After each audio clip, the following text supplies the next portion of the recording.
ਨਾਨਕ ਸੁਣੋ ਸੰਤੋ ਸ਼ਬਦ ਕਰੋ ਪਿਆਰੋ, ਸਾਚਾ ਨਾਮ ਮੇਰਾ ਆਧਾਰੋ। ਵਾਜੇ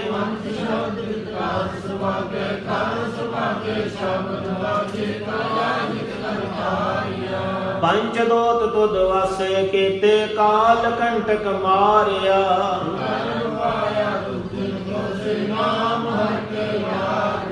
ਕਹਿ ਨਾਨਕ ਤੈ ਸੁਖੋ, ਆਦਿਤ ਕਰ ਅਨਹਦ ਵਾਜੇ।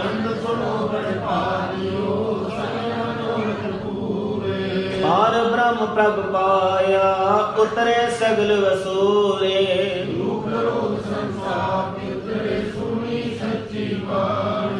ਸੰਤ ਸਾਜਨ ਪਏ, ਸਰਸੇ ਪੂਰੇ ਗੁਰ ਤੇ ਜਾਣੀ।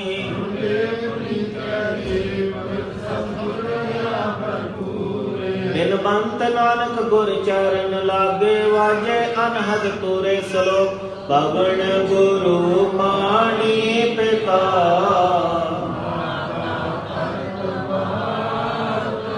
ਦਿਵਸ ਰਾਤ ਦੋਇ ਗਾਈ ਗਾਇਆ। ਚੰਗਿਆਈਆਂ ਬੁਰਿਆਈਆਂ,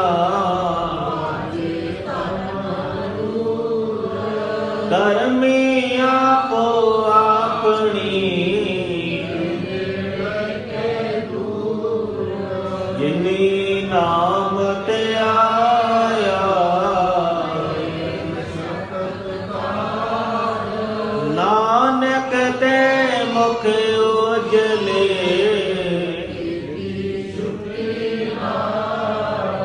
ਜਿਨੀ ਨਾਮ ਤੇ ਆਇਆ,